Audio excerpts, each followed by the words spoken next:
Le calendrier de l'Avent.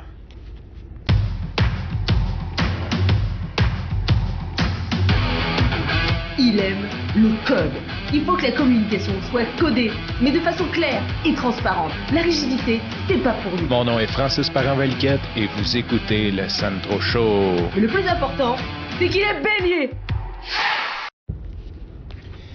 Comme ça fait plusieurs semaines que j'ai pas enregistré, je vais essayer de pas trop être all over the place, mais je vais commencer par dire non, je ne m'excuserai pas pour la qualité sonore, Charles. C'est une petite joke parce que un de mes amis, Charles, il écoute le podcast, puis il est comme écoutant en rafale, puis il me dit juste une chose, il dit arrête de t'excuser pour la qualité sonore. Donc ce soir, j'enregistre encore dans mon auto, et il a tellement raison, c'est probablement ce que je dirais à n'importe quel autre podcasteur qui ferait ça. J'imagine, je sais pas, c'est des fois on fait ce que je dis, pas ce que je fais. Donc j'arrête à partir d'aujourd'hui. Non, je ne m'excuserai pas pour la qualité sonore. Je vais continuer à enregistrer. Bon, le titre de l'épisode aujourd'hui, le calendrier de l'Avent. Si jamais t'écoutes ça et que Noël n'existe plus ou que tu viens d'une autre religion, tu connais pas Noël, en fait, le 25 décembre, on fête la naissance de Jésus. Je pense qu'il n'y a pas aucun enfant qui le sait. Ils veulent juste avoir des cadeaux. Bon, ça, c'est un autre dossier. Et il y a une espèce de tradition qui s'appelle le calendrier de l'Avent, qui est une espèce de boîte de carton qui est en forme de calendrier. Tu as 24 jours et à tous les jours, tu ouvres une porte et tu as un petit morceau de chocolat dedans pour ta journée. Vous pouvez vous en douter, les enfants adorent ça. Le mois de décembre, c'est signe du calendrier de l'Avent et c'est comme la grosse affaire. Sincèrement, j'ai fait un épisode parce que je trouvais que 3,29 pour une tablette de chocolat, c'était cher. Le calendrier de l'Avent, c'est encore pire.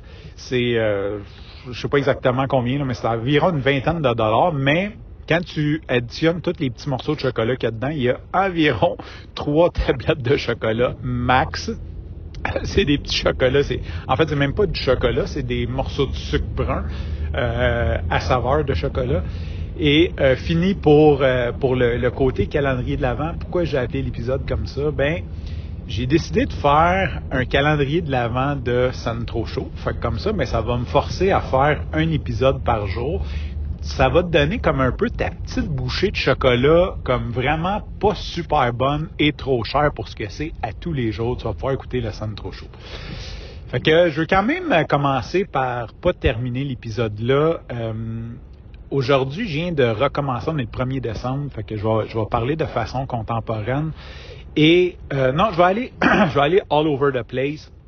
Vendredi dernier, j'ai couru avec mon ami Gérardo et il m'a parlé d'un écrivain suédois, en fait. Le gars, il voulait écrire longue histoire courte, puis il a juste comme écrit son histoire de façon très, très contemporaine et il disait genre, je vais à la garderie chercher l'enfant, puis le père de tel petit gars, il me gosse, puis il a écrit plein d'affaires comme ça. Et il a été publié, puis là, son éditeur, il a dit... D'autres, il va falloir t'appeler tout le monde que tu parles dans ton livre puis que tu leur demandes la permission. Fait qu'il a pas de comme non, je ferai pas ça. Il a juste appelé comme les personnes importantes entre guillemets. Et en gros, ça m'a rappelé. Pourquoi je te parle de ça? C'est parce que ça m'a rappelé que à la base de Sandro Show, c'était une place où je voulais être real, peut-être pas raw, mais real. Je voulais être vrai, je voulais être vulnérable, je voulais vraiment comme parler des choses telles qu'elles sont, telles que je les sens, telles que je les perçois. Et ce qui est arrivé, c'est que j'ai été victime de mon succès. OK, là, je suis pas en train de dire comme j'ai eu un immense succès, sauf que mes amis ont commencé à écouter le podcast, puis des amis, puis...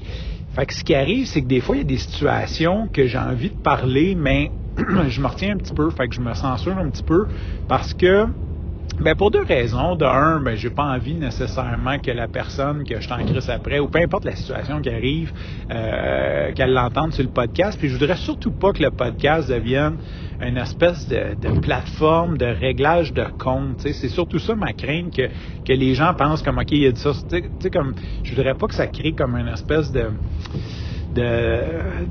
d'ambiance, mais le discours de Gerardo sur cet auteur-là m'a vraiment donné le goût de retourner à cette essence-là, comme je faisais au début, de dire les choses. Tu sais, je vais quand même rester poli, je n'aimerais pas nécessairement des noms, l'idée, c'est pas de tu sais, il y a une différence entre être authentique et manquer de respect aux autres. Fait que je vais essayer quand même de garder cette ligne-là. Peut-être que je ferai, il y a des épisodes que j'ai enregistrés puis que je diffuserai plus tard. Tu sais, fait que supposons, là, je sais pas, j'ai une situation, quelque chose que j'aime pas, whatever. Peut-être que je vais juste enregistrer mon idée du moment, mais ne pas la publier nécessairement la journée même. Comme ça, ben si l'autre personne ou peu importe la situation qui se passe n'aura pas d'écho, genre, hey, il a dit ça sur son podcast ou whatever, tu sais, que ça soit comme je vais laisser la poussière descendre. Fait que c'est un peu ce que j'ai envie.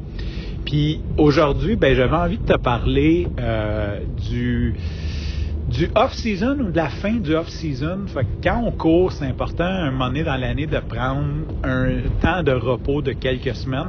Et là, quand on parle de repos, c'est juste de diminuer la cadence. Hein. C'est pas genre, ben il y en a pour qui que ça a arrêté, mais dans mon cas, c'est de diminuer la cadence, faire moins de volume pendant, mettons, 2 mois. Fait que ce que j'ai fait, c'est que depuis octobre, dans le fond, 2 mois, je cours un peu moins. D'ailleurs, j'ai peut-être pas été super bon sur le off-season, mais je suis comme devenu vraiment fatigué. Puis quand j'ai commencé l'ultra, ben dans le fond, je sortais avec une fille qui m'a introduit à ça. Et elle me parlait souvent du down après un ultra. Fait que c'est comme connu dans le monde de l'ultra, surtout comme j'imagine ton dernier ultra de l'année. Il y a comme une espèce de fatigue, une espèce de pas d'état dépressif. Je vais pas dire une dépression, mais un état dépressif. Puis je pense que je l'ai vécu parce que comme quand j'ai fini le Cantley au mois de septembre, on dirait qu'après, j'étais vraiment fatigué. J'avais comme plus de jus, mais surtout un manque de... Vu que j'étais comme en break, un manque de stimulation. Tu sais. Puis quand j'ai fait la classique La Fontaine avec mon chum Kev, cette stimulation est revenue. Fait que je pense que le down ne vient pas tant d'avoir fini l'ultra. Tu sais, c'est pas tant l'ultra qui te brûle, c'est plus comme... OK, what's next? Puis tu as comme une espèce de pause où ça fait plusieurs mois que tu t'entraînes vers un objectif. Puis là, c'est fait. Que tu l'aies réussi ou pas, c'est fini. Puis ça va à l'année prochaine. Puis bon, je recommence. Je ne sais pas où j'ai coupé. Pour ceux qui le savent pas, j'ai une blonde maintenant, donc je me fais interrompre quand j'enregistre un podcast par un téléphone de ma blonde qui m'attend parce que j'ai dépassé un petit peu mon temps d'entraînement que j'avais prévu. Donc, c'est ça. Fait que je voulais parler un petit peu du fait que cette espèce d'arrêt-là, je l'ai trouvé difficile.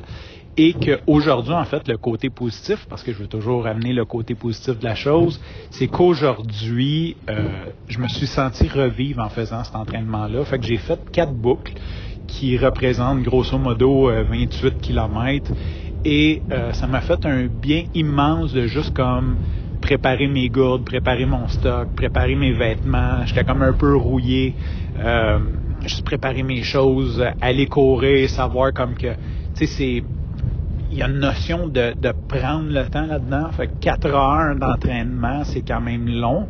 Rajoute à ça 1 heure de déplacement, que là, présentement, ça me permet d'enregistrer dans la demi-heure du retour, plus une bonne heure et demie de prep. Ça a l'air con, mais c'est long, genre préparer les gourdes, préparer tes collations, le linge que tu vas mettre, tu vas t'amener du linge de rechange, tout pacté. Fait que tout ça mis ensemble, tes bouteilles d'eau, c'est comme ça, on dirait que ça finit plus. Fait que tout ça mis ensemble, ça fait quand même une grosse journée, mais il y a quelque chose d'agréable dans se donner le temps, de prendre le temps de dire comme cette activité-là est importante pour moi, est importante dans le bigger picture, est importante dans où est-ce que je m'en vais, dans mon rêve, dans la réalisation de ce que je veux faire, et je prends le temps de bien le faire. Fait que je pense que je vais m'arrêter là pour aujourd'hui. Ça va être le chocolat du 1er décembre 2024. On se parle bientôt. Sur ce, je te remercie pour ton écoute. Je te dis à demain et bye bye.